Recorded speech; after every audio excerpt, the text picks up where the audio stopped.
Hi there everybody, Josh Knight the First here, back from watching Attack on Titan Part 2, End of the World. Now that I've seen both parts of the movie, because really it's just one movie split into two parts, I can finally give you guys a full-on synopsis of what I think of this. But I don't think I'll give as much of an in-depth analysis this time, more just the impressions of it, while throwing in some spoilers. I'm saying that now. If you haven't watched the movie yet, probably shouldn't watch this. Okay, so let's get right to it. So, again, like I said from last time, this is an adaptation, not a direct translation from the anime or the manga. That's even more apparent this time, because this runtime of about an hour and a half, it feels a lot shorter than the first movie. This one seems to have fixed the pacing issue from the first movie. It feels like more happens in a smaller amount of time. That's not to say it doesn't have its problems, though. Going into this one, like I said, the first one is adapting certain ideas, and this one does the same thing.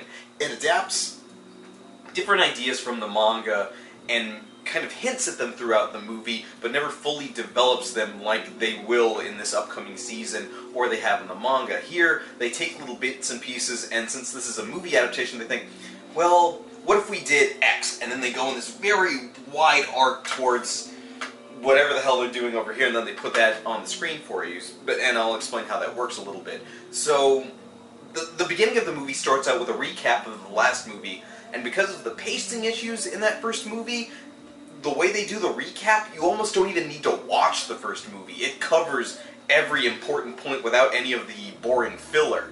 Like, it just knocks it out real quick in the matter of about 2, maybe 3 minutes, and it catches you up with everything you need. It's like, oh, well, dang, I don't even think I needed to watch the first movie at this point, which is kind of sad when you think about it. But when you actually get down to it, this movie starts with, in the anime, they have the, I guess the court-martial / trial of Eren after they've seen that he can become a Titan. And here it's a little different. It's a little grittier, smaller, tighter sort of setting. And, they're like, well, are you human or are you a Titan? And Eren's like, no, I'm human, I'm one of you guys. And then stuff just goes weird. It's very weird. What is the movie equivalent of the female Titan shows up, and you've seen it in some of the trailers. And I went in thinking that I knew what was going on based off the anime, but again, I'm being led in a different direction because I have a different frame of reference having watched the anime. Here, and again, this is a spoiler, they don't have a female Titan. There is another Titan of a similar design, but no, it's not who you're thinking it is from the anime.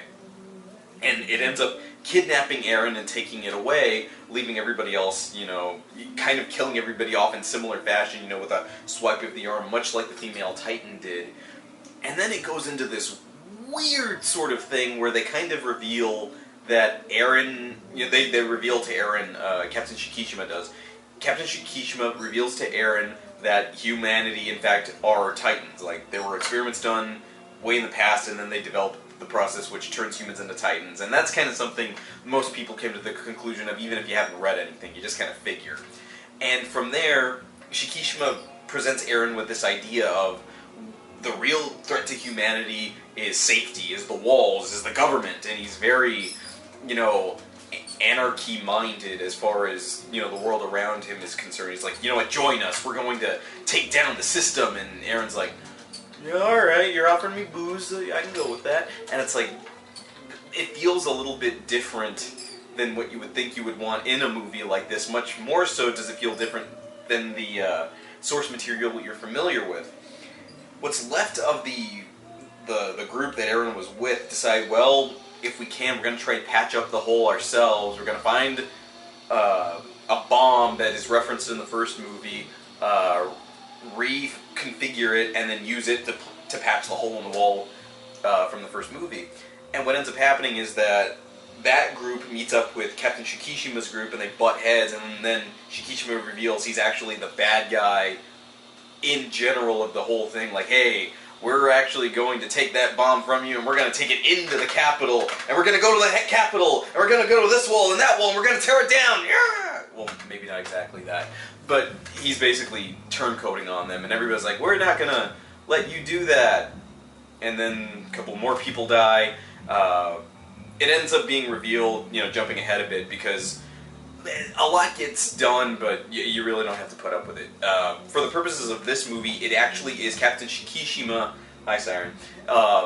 Captain Shikishima is the new Titan in this movie. He's the Titan that Eren ends up fighting. And the transformation process is similar to that of the anime counterpart, where you have to inflict some sort of physical pain in order to transform.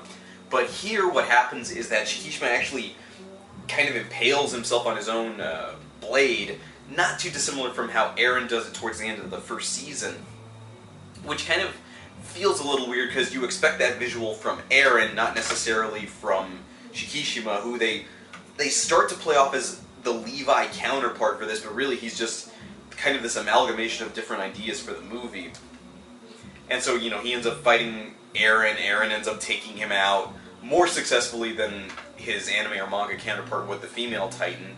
That gets dealt with. They try to patch the hole, and what ends up happening is Cabal, who's the military leader of the movie. He's the guy with the real short crew cut, who's a dick for the record. He shoots a guy trying to give exposition in the first 5 minutes, and then he shows up at the end like, ha ha ha, you guys are gonna patch the wall. I'll make sure you guys live comfortably if you give Eren up to us, because I wanted him dead at the beginning of the movie because I want to cover up all my traces of stuff I may or may not have done in the past.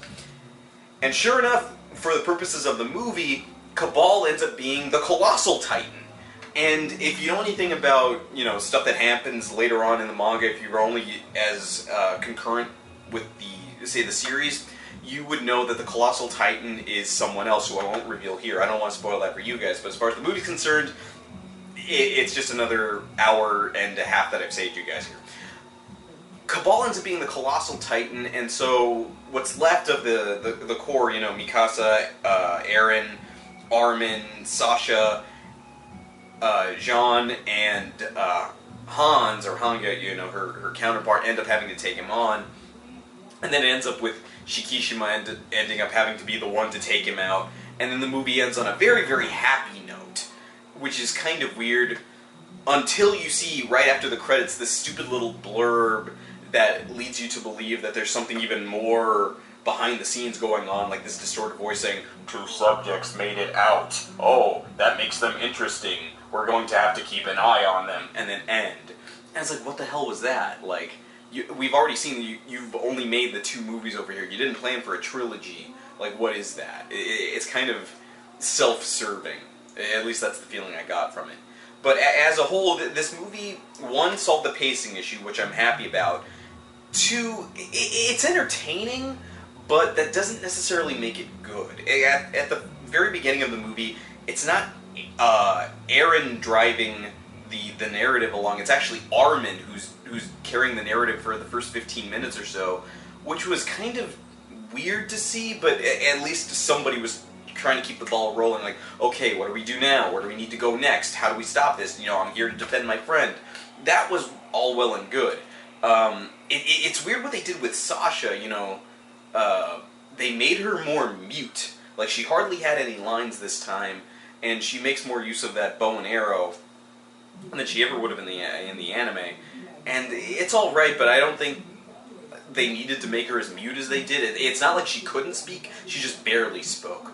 And on that, by that same token, they have her paired up with Mikasa during certain travel scenes, and they're trying to, I don't know, give me the impression that they're bonding or something, but I'm not really getting it. The visual there isn't telling me the story of them developing a friendship, which then brings me to Mikasa. And Mikasa as a character, yeah, she's the one that took it the worst as far as being adapted. Because whereas in the first movie, at least you're doing something with her character, here in the second movie she does next to nothing except kind of be there. Which is different from the stoicism you would expect from her anime counterpart. And then, yeah, I know I said early on that I was worried about the kiss that I saw in the trailer, but it turns out that kiss isn't between Eren and Mikasa, it's between Shikishima and Mikasa, and it's really more him forcing himself upon her to kind of exert, power or something of that nature. And she immediately slaps him after that, which I felt a lot better about. That means that's not... There, as a whole, at the end of the whole thing, once it's all said and done, there wasn't as big of a weight on romance as a scene or two in the trailers might have led you to believe. So I'm happy to report about that. But, you know, like I said, 1, they fixed the pacing issue, 2, it's more entertaining, and then 3, overall verdict, really, if you're going to watch this thing, either watch the second one, don't bother watching the first one, or if you're going to watch them both back to back, because really it's only 3 hours altogether, and that's not too incredibly long. Most people have seen, like, Titanic takes about that long. But on the average, I think it's an okay adaptation. It's not great by any means. It's not great, but it's there. It's out. Now everybody can see it. I do think that eventually there will be a Hollywood adaptation, which might fix even more of the first movie issues and could tell a better story that could span out over a trilogy, because they've got a lot of source material to work with. But that remains to be seen if that'll ever happen here in the States. But on average, if I had to give this thing any sort of a grade, like scale of 10, it's like a 6.8 or so. It's not quite 7, which is my baseline for good. It's watchable, but it's also actually kind of forgettable, which is a bad thing. Yeah, that's really all I can say about it. So that's my thoughts on Attack on Titan, both live-action movies altogether. It's there. So I hope you guys found this a little bit informative, and I'll see you guys next time when I talk about something else.